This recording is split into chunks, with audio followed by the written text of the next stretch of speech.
વડોદરાના વાઘોડિયા બાપોદ રોડ પર આવેલા રંગવાટિકા વિસ્તારમાં વરસાદી પાણી સાથે ડ્રેનેજનું પાણી પણ ઘરોમાં ઘૂસી જતા સ્થાનિકો હેરાન પરેશાન બન્યા છે। સ્થાનિકોએ તંત્ર સામે રોષ વ્યક્ત કરી સમસ્યાના કાયમી ઉકેલની માંગ કરી છે। વાઘોડિયા બાપોદ રોડ પર આવેલા રંગવાટિકા વિસ્તારમાં ભારે વરસાદ બાદ વરસાદી અને ડ્રેનેજના પાણી ઘરોમાં ફરી વળ્યા હતા, જેના કારણે લોકોના ઘરોમાં ગંદકી ફેલાઈ અને જનજીવન પ્રભાવિત બન્યું હતું। સ્થાનિકોનું કહેવું છે કે વારંવાર રજૂઆતો કરવા છતાં સમસ્યાનો ઉકેલ આવ્યો નથી। લોકોનો આક્ષેપ છે કે સંબંધિત કચેરીઓમાં રજૂઆત કરવા જતાં યોગ્ય જવાબ મળતા નથી અને ઉદ્ધતાઈ ભર્યું વર્તન કરવામાં આવે છે। સ્થાનિકોએ જણાવ્યું હતું કે થોડો વરસાદ પડતા જ આ સ્થિતિ સર્જાય છે, જ્યારે ચૂંટણી સમયે વચનો આપનારા લોકો પછી દેખાતા નથી। હવે લોકો અસરકારક ડ્રેનેજ વ્યવસ્થા અને કાયમી ઉકેલની માંગ કરી રહ્યા છે। એટલે અહીંયા વર્ષોથી 15 વર્ષથી આ જ પોઝિશન છે। જ્યારે જોતા દર વર્ષે કમ્પ્લેન કરીએ છીએ, દર વર્ષે ચેમ્બરો થોડું કરે છે, પણ આ ઘડીએ તો કોઈ કરતાં કોઈ કશું આવ્યા નથી।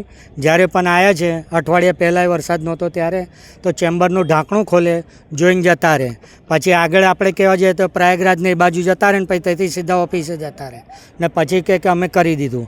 આ ઘડીએ 2 દિવસમાં વરસાદ એટલો બધો છે કે ઘરની અંદર ચેમ્બરો એટલા ફૂલ થઈને આવે છે, સંડાસ બાથરૂમ આખા ગણેશનગરમાં બધાને તકલીફ પડી છે, પણ એ લોકો સાંભળતા નથી ને અમે કહેવા ગયા હતા। અમારા જોડે પેલા નાના છોકરાને પેટ સવાલો કરે કે વરસાદી ગટર છે કે ચેમ્બર છે। મેં કીધું ચેમ્બરની વાત કરું છું, પછી વરસાદી ગટર કેવી રીતે આવે? તો કે ચેમ્બરો ભરેલા હોય ને તે ડાઉન થાય તો જ કરીએ, ત્યાર વગર અમે કરીએ નહીં।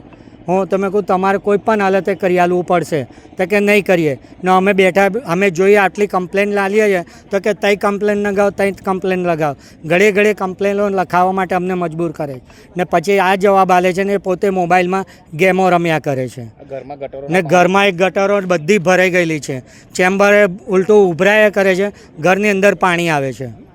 અહીંયા તમારા કોર્પોરેટરો છે ને કોર્પોરેટર હિતેન્દ્ર પટેલે કીધું છે તો એ આ નાનો જવાબ આપે, આ જઈએ સાહેબ, આ જઈએ સાહેબ, એવો જવાબ આલે, આગળ બીજો કોઈ જવાબ નથી આલતા। આજે કેટલા બધા વર્ષો થયા અહીંના કોર્પોરેટરો અહીંયા આગળ આવે છે, ફક્ત એક જ ટાઈમની અંદર આવે છે, ફક્ત વોટિંગ માટે હાથ જોડવા માટે આવે છે, પછી આવા પ્રોબ્લેમ ઊભા થાય સોસાયટી અંદર, પછી અમારે એમની સામે હાથ જોડવા પડે છે અને હાથ જોડવાથી કંઈ નતીજો આવતો નથી।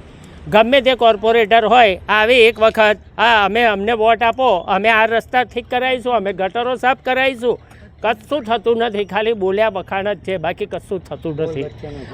અને અમારા જેવા હેન્ડીકેપને નોકરીઓ પર રજા રાખી અને ઘરે બેસવું પડે છે।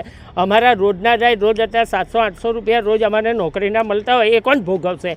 કોર્પોરેટર આપવા આવશે અમને કે લો આ તમારા નુકસાન થયું છે કે તમારી નોકરીઓની રજા કે આ ગટરો ભરાઈ ગઈ છે તો અમે તમને આપી જઈએ? કંઈ જ નહીં। તો આ ઘરની અંદર તકલીફ, ખાવાનું બનાવડાવવાનું, ઊંઘવાનું, બધી તકલીફો નહીં ભોગવવાની?